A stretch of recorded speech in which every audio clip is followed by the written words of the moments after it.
On Monday or Tuesday, the brakes arrived. It was actually funny. I called ControlFreak just to get a status on them, and he's like, they're getting delivered right now.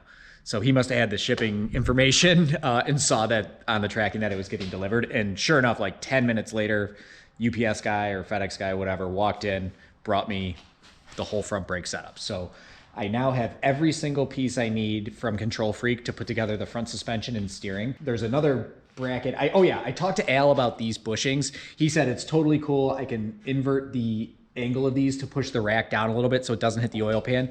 He also gave me the part number for an oil pan that I can run. I think I'm gonna switch the oil pan. I just don't wanna keep adding more stuff onto my to-do list. So since I have everything installed and ready to go here, I'm just gonna live with the oil pan rubbing the cross member for now. And if it's a just major bummer after power tour, I'll switch it out. But I feel like every time I start one thing, I then go down a rabbit hole and do 50 other things that makes it take 10 times longer. So right now I just got to focus on getting forward progress done on the car so that we can drive it on power tour.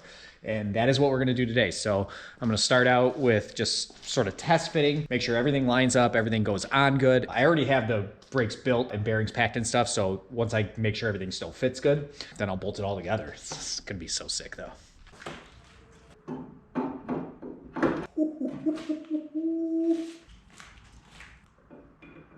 Oh yeah, that's sick. I gotta find the bolts for this real quick. Ooh baby, it's looking good. This is starting to look pretty sweet. So I think that the black wears off once I run them. I didn't order wheels yet. I really need to. I don't know. But I'm just gonna throw a wheel up here. Ooh, look at those big old brakes. This is so sick. They clear the wheel by a lot. Nice size. I think I'm glad I didn't order wheels because I couldn't decide between 17s or 18s. These are 17s. I think I'm good with the 17s. I think that looks sweet. The brakes look big in the wheel, which is kind of what I wanted. The wheels that I want to put on it are going to look a lot cooler than these ones will with the brakes. But yeah, that's pretty decent. I'm into it. Uh-oh. Let's see how we fit here. Clearance in the front. We are hitting something back here. Where's that? Oh, that's just all of it. Nice. It's close there. Very close, but... And I guess too, it's not loaded, so the wheel will be quite a bit higher up when I lower the car down, so... I don't have the correct caliper bolts. I forgot them at home, so I had some other ones that fit. They're just a little too long. So this is not assembled. I don't have the pads in or anything. I just want to make sure everything fit. But fit it does. So I do have to get the steering and stuff done too, but I just couldn't not do this. I'm going to do the other side real quick. Progress, progress, progress. I got the steering rack installed. I got the steering arms connected to the spindles so I can steer it. Turn it this way, the wheels turn in the right direction, so that's pretty cool. The next thing that I'm working on is getting the steering shaft connected. So what I have to do here is figure out where to cut this shaft because it's too long. This shaft goes into this thing, and then I've got another U-joint here that will bolt up to here, and basically I don't have enough hands, but this one has to come up to meet this one and go there so I can connect it. Problem is there's a pillow block or something like a rod end that's supposed to have come with the kit that goes right there, and I don't have that. So I'm just gonna run, there's like a Tractor Supply right up the street. So I'm gonna run there and just see if they have one because I don't feel like waiting and I really wanna get the steering wheel connected. Really, once I had the steering wheel connected, I could put the car on the ground. I mean, I could put the car on the ground now, it's just gonna be hard to steer it. But once I have the steering wheel working, everything gets a lot easier because I can move the car off the lift if I want to. I can put it on the front wheels and do the back and move on to the back. My hope is that I can get the car to Leland All Performance at some point soon to do front and rear alignment and adjust the pinion angle and all that, so that's done. I also want to have the rear end rebuilt. I don't know if I'm gonna have them do it or if I'm gonna take it to a different shop and have the rear end rebuilt. We've never touched or serviced the rear end in this car, so I feel like all these new parts, if I don't do something with the rear end, it's going to explode in spectacular fashion, and that'll suck. There's also a driveline vibration that's been in the car for like 15 years. So I'm going to have the drive shaft balance, do all of that stuff all together. Man, I'm feeling good. This looks really cool. I also have decided the rack does not hit the oil pan, shockingly, but it's really close. I think I'm just going to go ahead and order the other oil pan so I have it, and then I'll change it at some point, but that's not a priority, I guess I should say. My thought was if I had the steering and everything figured out today, then this weekend I could run the brake lines, which would be cool. I ordered a line lock solenoid for it because I want to be able to do burnouts and not trash my brand new disc brakes. And I also ordered a mount for the Wilwood proportioning valve that'll put it right next to the master cylinder. So that should be here Friday, so then I should be able to work on the brakes. I've got the brake line over there and everything. I'm switching to just stock exhaust manifolds. I don't want to, but the headers do not fit. They will not fit with this steering setup or with this front end. I've got a guy from Missouri sending me a pair of stock exhaust manifolds. I'm gonna have them like powder coated or ceramic coated or something so they don't look terrible, and then I'll figure out headers down the road. God, it's a lot of work to do still. Unfortunately, Tractor Supply didn't have what I needed. Not a huge deal. I'm just gonna go to a couple stores tomorrow or something and see what I can find. If I can't find anything, I'll call ControlFreak. Al's been awesome about sending me the stuff that wasn't initially sent. I should have the new power steering lines by, today's Thursday, so I think tomorrow I'll have the new power steering lines so I can finish hooking that up. But yeah, overall, made awesome progress today. If you haven't heard, like, my goal is to have this thing done and driving on power, well, not done, to have it on Power Tour, so my dad and I can drive it. So getting closer, it's starting to feel like a lot more work is left. So that's making me a little nervous, but worst case scenario, we do have the AMG we could take too, but I really, really want to take this car sort of as like redemption. Like last year didn't defeat us. So anyway, thanks for watching. Like, subscribe, and lots and lots and lots more on this car until it's back on driving.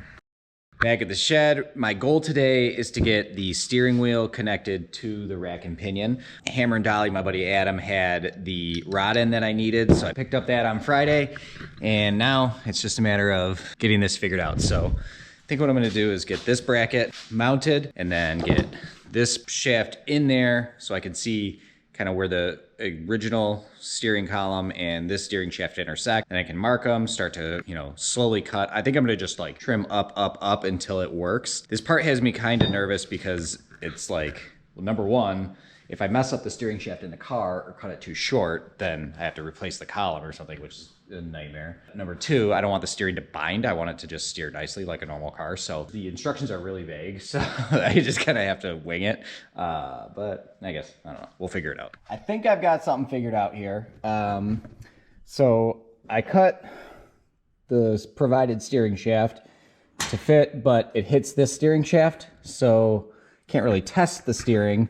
But what I did was I got this U-joint up here, and I'm just using like a 3/8 extension just to kind of see roughly if it works. And with that angle, I don't know if you can see it, I have the ability to steer back and forth. Now, obviously that thing is like flopping all around, but I wasn't sure if I would have enough angle or too much angle or whatever. So it looks like I can definitely get it where it needs to be. And this looks a lot like the picture. I'm very nervous to cut the car steering shaft. I probably need a Sawzall, which I forgot at home. So I think this is where I'm gonna leave this part for today. Play around with it a little bit, take some photos, stare at those photos 1,000 times, sleep on it, come back, see that it still is how I envisioned it or remembered it, and then go from there. I stood here and I stared at this for a while, and I realized the instructions show like an AMX or like a bigger car, and the Hornet is a lot shorter. So I think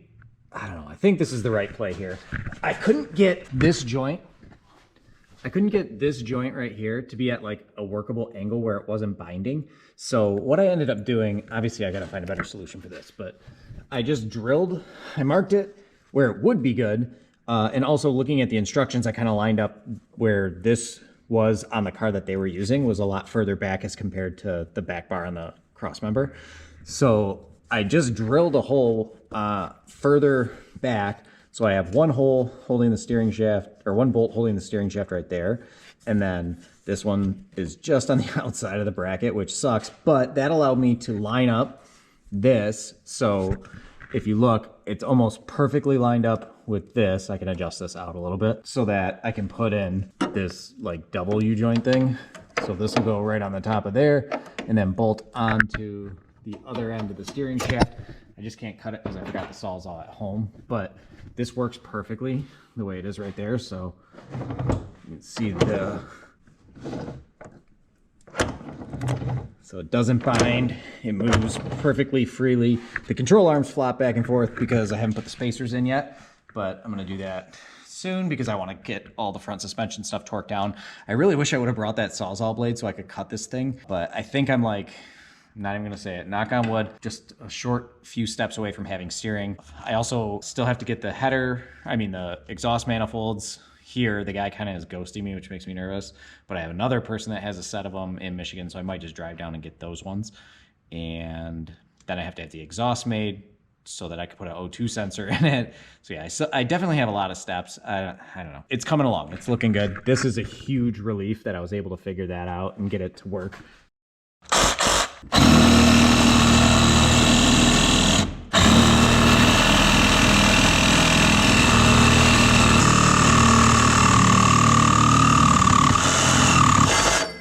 All right, so step one done. I cut it kind of long so that I can shorten it if I need to. This will go on here. Pretty close. I don't know how I get this on there. This is a lot more difficult than I expected. So I have steering, but as you can see, it kind of binds. I guess it doesn't kind of bind, it definitely binds. Most of it's pretty good. Like you get a smooth spot and then a rough spot. You can kind of hear it. I don't know. It's hard for me to do this by myself because I can't really see it, but.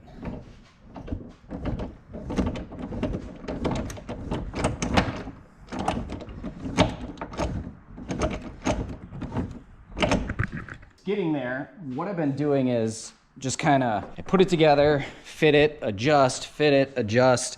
I, for the life of me, cannot get this bracket to work in any position other than all crazy like that. So, I don't know. So far, like this U-joint looks perfect. Like it doesn't bind. This one's pretty aggressive, but it's because of the angle of this thing. So I've just been messing around with this.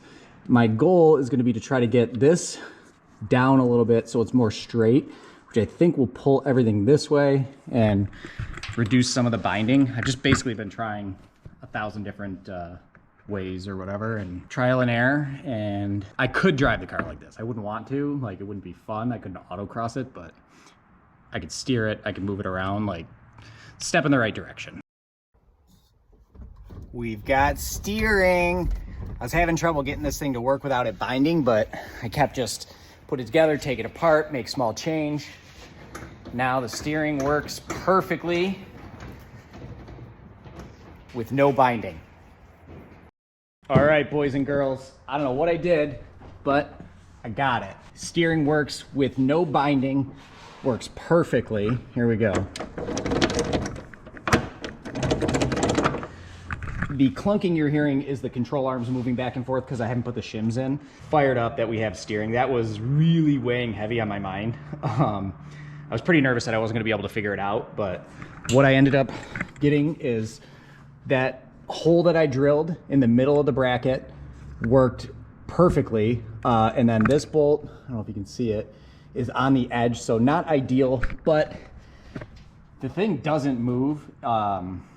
I got it torqued down and stuff, so I'm just gonna go with it like that. Maybe I'll put another bolt through the other side or through the other hole, so there are 2 bolts on the steering shaft thing, but it's not like load bearing. So, and with power steering, like it shouldn't put that much pressure on that joint, I wouldn't think. But again, ideally, I don't want that to be like that forever, but I do have a deadline to get on power tour, so fired up about this. It's a few hours later. I decided to just kind of stay and start cranking out stuff. So that's exactly what I did. I made a ton of progress. Steering works, as I just showed you.